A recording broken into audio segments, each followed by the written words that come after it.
O filho do empresário nunca tinha dado um passo sequer, até o dia em que seu pai pegou a empregada em um momento que ninguém acreditaria se não tivesse visto. Naquele instante, tudo começou a mudar. Existem fases na vida em que acreditamos ter tudo sob controle, como se esforço e fé fossem suficientes para desenhar o futuro. Era assim com Vitória Alves, uma jovem negra, criada nas ruas estreitas e agitadas da periferia de Belo Horizonte, que acreditava que trabalho duro poderia reescrever o destino de sua família. Todas as manhãs, ela corria pelas ruas esburacadas, desviando de carros e vendedores ambulantes, prometendo a si mesma que nunca desistiria. Mas mal sabia ela que o destino estava prestes a atropelar seus planos. Vitória sonhava em se formar, arrumar um bom emprego, comprar uma casinha para a mãe e bancar a faculdade do irmão caçula. Juntava revistas velhas achadas no ônibus, fazia cursos gratuitos na igreja e cada pequena conquista era um tijolo na construção desse futuro. Mas uma noite fria de junho mudou tudo. Seu pai, o homem que mais admirava, sofreu um derrame fulminante e morreu. E com ele foi-se o chão da família. As contas se empilharam como montanhas. Aluguel atrasado, remédios para a mãe, boletos da escola do irmão. Vitória guardou os livros da faculdade e se jogou em qualquer serviço que aparecesse. Lanchonete, diarista em casas ricas, garçonete em eventos, faxineira de prédio. As mãos racharam de tanto sabão. Os ombros se curvaram carregando bandejas pesadas. Mas ela não reclamava. Sabia que cada real era uma boia de salvação para quem amava. Mesmo assim, sentia-se afundando.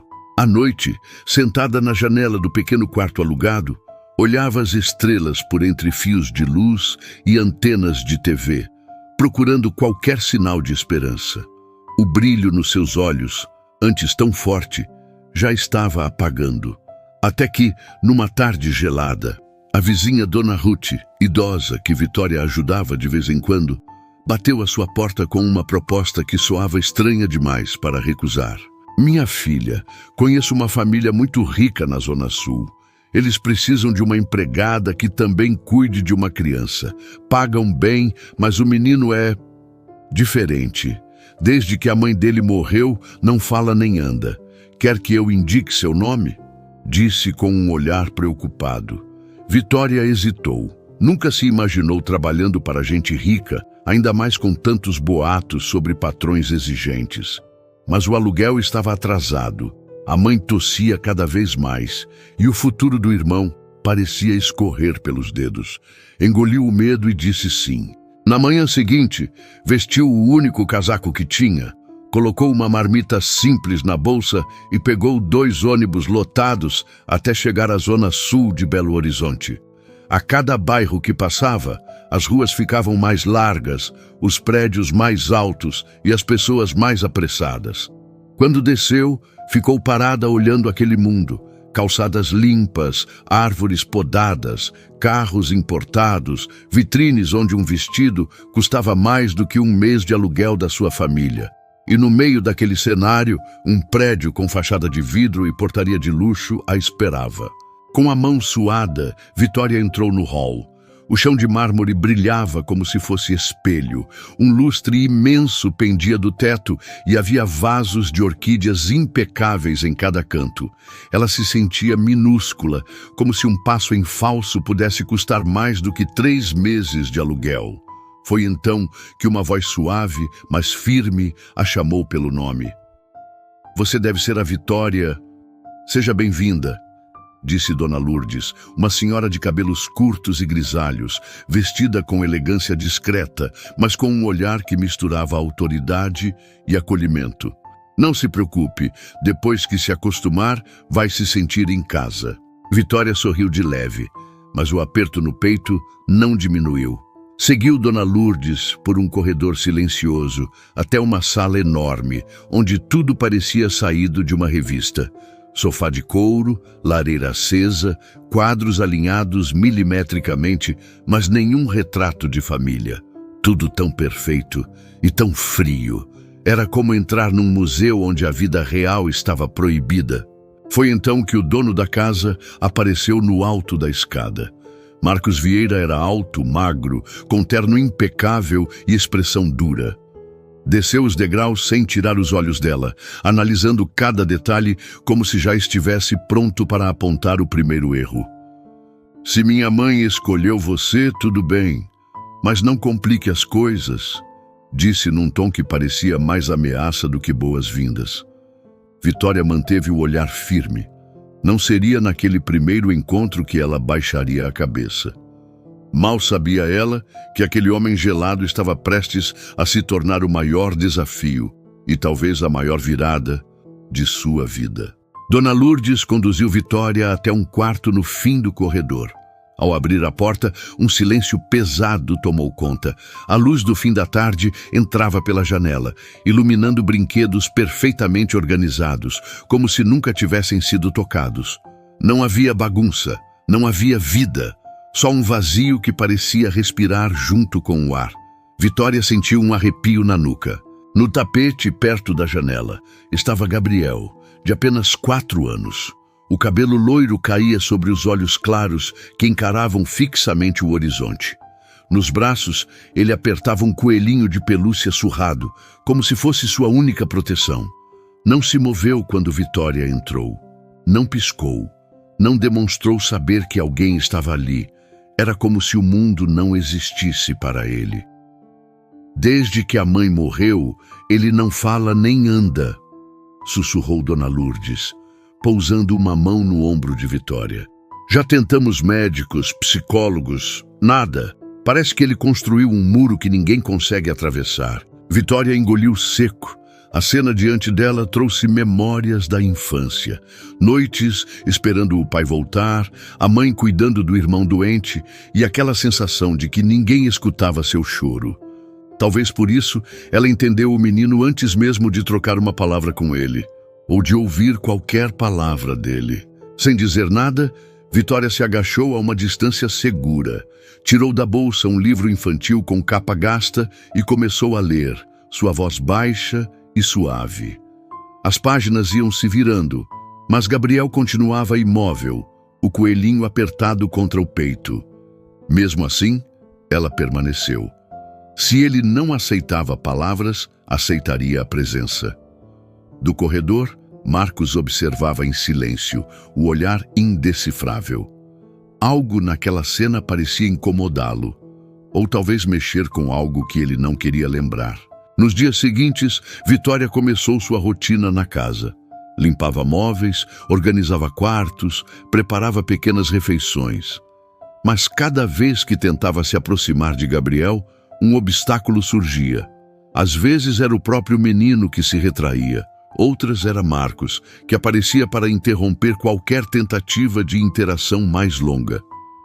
Não complique as coisas, ele dizia, como se cuidar de um filho fosse algo que precisasse de regras frias.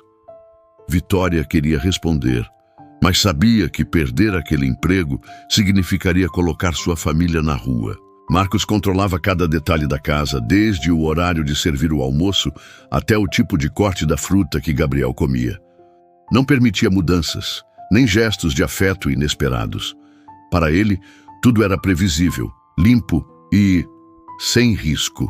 Mas Vitória via além. Aquilo não era cuidado, era medo. E medo demais sufoca qualquer vida. O ponto de ruptura veio numa tarde de sábado.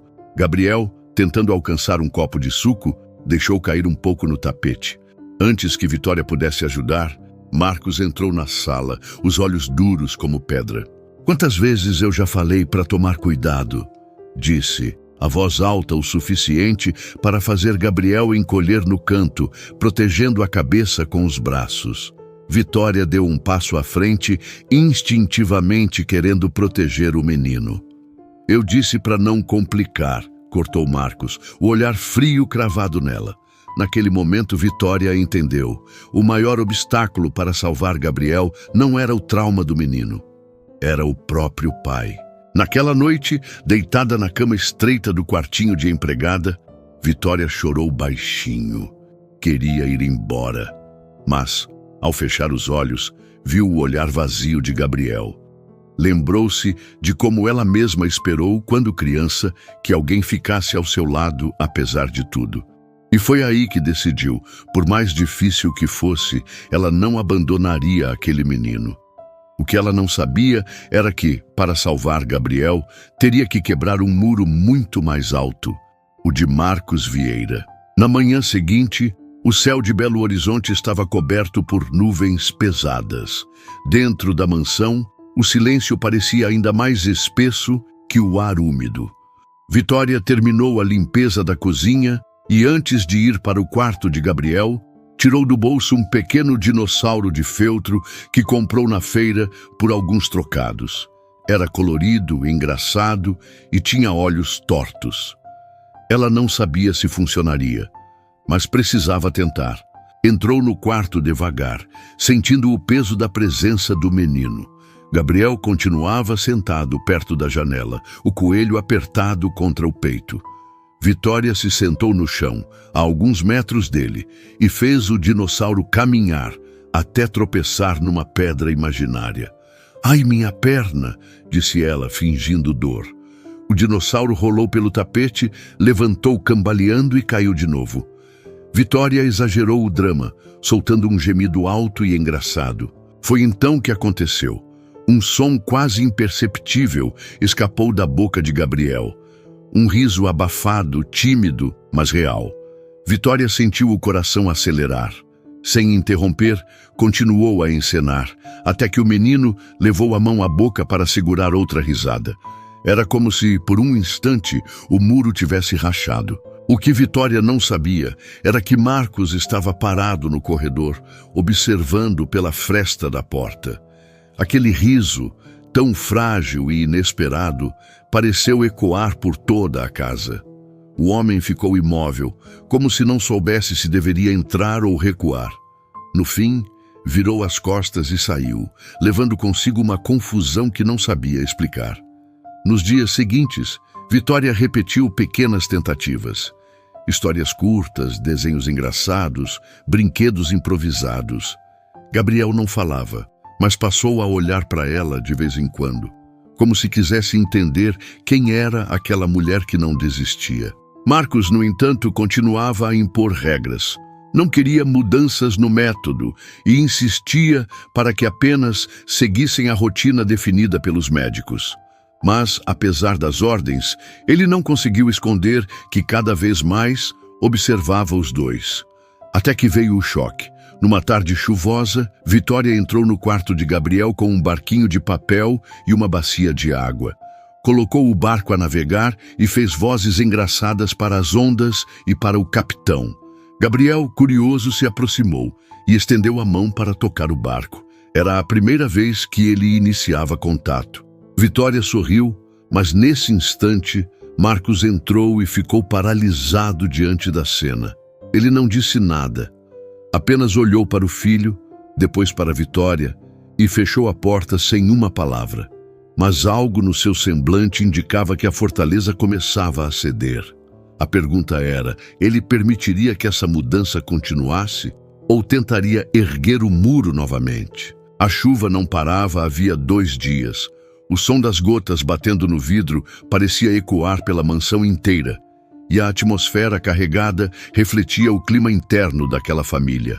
Vitória percebia que Marcos andava mais calado do que o normal, mas não sabia se aquilo era bom ou ruim.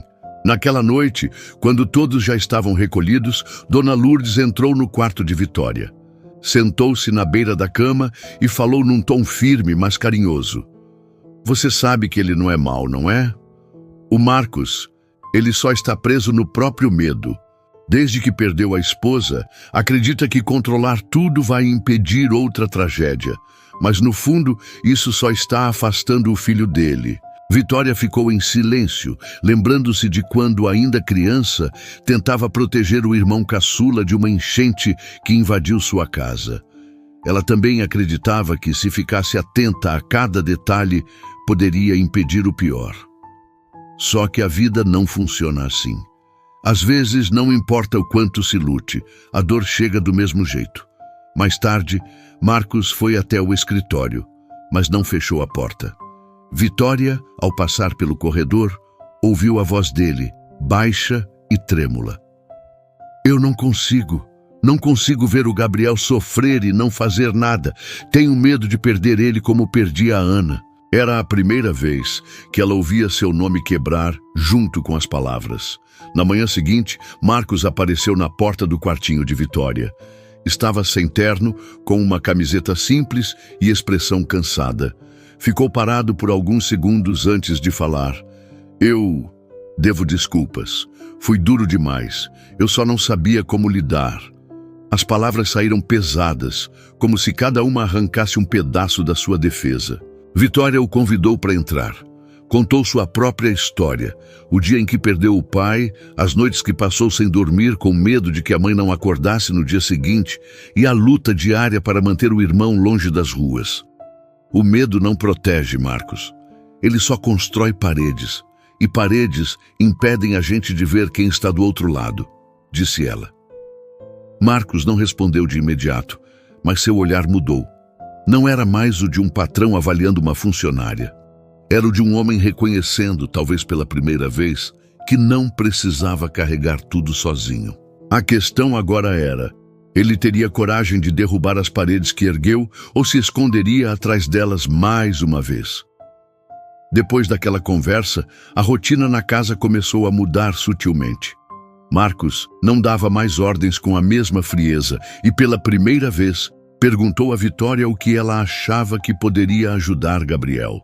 Foi um gesto simples, mas que para ela significava muito. No dia seguinte, em vez de se trancar no escritório, Marcos ficou na sala, enquanto Vitória organizava um jogo de blocos coloridos no tapete. Gabriel observava de longe, o coelho ainda nos braços. Marcos, meio sem jeito, sentou-se no chão ao lado da funcionária. Posso ajudar? Perguntou, como se testasse uma nova versão de si mesmo. Vitória sorriu. Pode, mas só se fizer uma torre mais alta que a minha. Ele aceitou o desafio. O jogo começou tímido, mas aos poucos o menino se aproximou. Primeiro sentou no tapete, depois tocou um bloco e por fim colocou uma peça na torre que o pai construía. Foi a primeira vez em muito tempo que Gabriel e Marcos fizeram algo juntos, sem que o medo dominasse o ambiente. Os dias seguintes foram um laboratório de pequenas vitórias. Vitória sugeriu novas atividades, desenhar com giz no quintal, brincar com bolhas de sabão, ouvir músicas infantis. Gabriel não falava, mas sorria mais. E Marcos, ele começava a rir também, um riso contido, como quem está reaprendendo a sentir. Então veio o momento que ninguém esperava. Numa manhã ensolarada, Vitória estava no quarto de Gabriel, organizando brinquedos, quando o menino se apoiou na beira da cama. Olhou para ela e depois para Marcos, que acabara de entrar.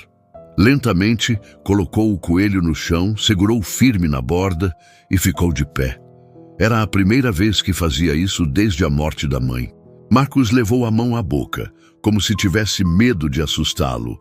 Vitória segurou as lágrimas, deixando o menino experimentar aquele instante sem interferir. Gabriel não deu um passo, mas o simples fato de ficar em pé já era um grito silencioso contra tudo que o prendia. Naquela noite, Marcos chamou Vitória na varanda. Não falou muito, apenas olhou para ela com um misto de gratidão e esperança. Era como se quisesse dizer que, pela primeira vez, acreditava que o filho poderia voltar a viver plenamente. Mas ainda havia um caminho longo e não estava garantido que ele teria forças para enfrentá-lo até o fim. A cada dia, Gabriel dava pequenos sinais de progresso. Começava a emitir sons soltos, arriscava passos apoiado em móveis e aceitava mais o toque de Vitória. Marcos acompanhava tudo de perto, mas ainda havia uma sombra no seu olhar.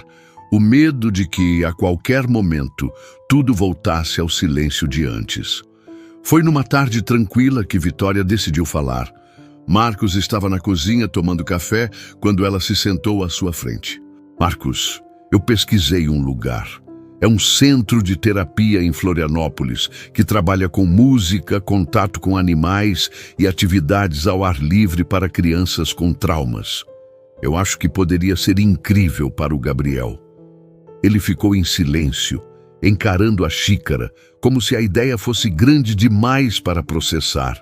No passado, ele teria negado na hora, dizendo que não iria arriscar. Mas agora, parecia dividido. Depois de um longo minuto, ergueu os olhos para Vitória e disse: "Se vamos fazer, faremos juntos, eu e você, pelo Gabriel." Era a primeira vez que ele falava como um aliado, não como um patrão. Uma semana depois, os três, acompanhados de Dona Lourdes, embarcaram rumo a Santa Catarina. O voo foi tranquilo, mas o mais surpreendente foi ver Gabriel olhando pela janela do avião, apontando discretamente para as nuvens, como se quisesse compartilhar o momento. Não falou, mas o gesto bastou para arrancar um sorriso de Vitória e outro, tímido, de Marcos. O centro de terapia ficava cercado por morros verdes, com trilhas, gramados e uma vista para o mar. Logo no primeiro dia, Gabriel conheceu um Golden Retriever chamado Tobias, que abanou o rabo e se deitou ao lado dele. Pela primeira vez, o menino soltou o coelho de pelúcia sem hesitar. Vitória percebeu que aquele simples ato era um passo gigante. As sessões eram intensas, música suave ao vivo, brincadeiras com bolas coloridas, exercícios de equilíbrio em balanços. Aos poucos, Gabriel começou a interagir mais e até balbuciou sons enquanto acariciava Tobias. Marcos assistia a tudo com um nó na garganta, sem conseguir disfarçar a emoção. Então, na 10ª sessão, algo aconteceu. O sol da tarde entrava pelas janelas quando Gabriel, sozinho, se levantou e deu 3 passos até Vitória. Parou diante dela, olhou nos olhos e com a voz fraca murmurou: "Mamãe." O silêncio que se seguiu foi quebrado apenas pelo choro emocionado de Marcos, que se ajoelhou e abraçou o filho. Gabriel então se virou para ele e disse: "Papai." Aquele momento dissolveu anos de dor e silêncio e mudou para sempre o destino dos 3. O voo de volta parecia mais curto, como se o tempo tivesse decidido acompanhar a leveza que agora existia entre eles. Gabriel, sentado entre Vitória e Marcos, segurava uma mão de cada um, sorrindo para as nuvens, como quem acabara de descobrir que o céu não tem limites. Quando chegaram à mansão, tudo parecia diferente. Não era a casa que tinha mudado, mas o que eles carregavam dentro. O ar não estava mais pesado, as paredes não pareciam frias. Gabriel correu pela sala, deixando para trás o coelho de pelúcia que antes não largava. Vitória olhou para Marcos e percebeu que, pela primeira vez, ele não sentia medo de vê-lo se afastar. Os dias passaram e a rotina virou outra. Pela manhã, o cheiro de café e pão fresco se misturava às risadas de Gabriel. A sala, antes impecável, agora tinha blocos de montar espalhados pelo chão, desenhos colados na geladeira e um sofá que vivia cheio de almofadas bagunçadas. Era bagunça, mas era vida. Marcos também havia mudado. Não se trancava mais no escritório, não controlava cada gesto. Ao contrário, preparava o café da manhã, levava Gabriel para passear no parque e até entrou na cozinha para ajudar Vitória, mesmo que suas tentativas de cortar legumes continuassem desastrosas. Vitória, por sua vez, não se sentia mais apenas uma funcionária. Era parte daquilo, parte deles. Foi numa tarde de primavera que Marcos pediu para levá-los a um lugar. Dirigiu até uma pequena chácara nos arredores da cidade. Um portão simples se abriu para revelar uma casa clara, com varanda, quintal e árvores floridas. No gramado, um balanço de madeira esperava. Marcos respirou fundo, ajoelhou diante de Vitória e disse: "Você trouxe de volta a vida para o meu filho e para mim. Quer ficar conosco de verdade? Quer ser a mãe do Gabriel e a dona desta casa?" Vitória não conteve as lágrimas. Aceitou com um abraço que dizia mais do que qualquer palavra. Daquele dia em diante, A casa deixou de ser apenas um endereço. Tornou-se um lar, cheio de lembranças novas, jantares simples e histórias contadas antes de dormir. Gabriel crescia cercado de amor, e Marcos finalmente aprendeu que proteger não é erguer muros, mas abrir portas. E assim, aquela família que começou com silêncio, medo e distância, encontrou um final feliz que não foi obra do acaso. Foi construído passo a passo, riso a riso, abraço a abraço. A pergunta que fica é: será que no fundo todos nós temos um muro esperando para ser derrubado por alguém que não desiste da gente?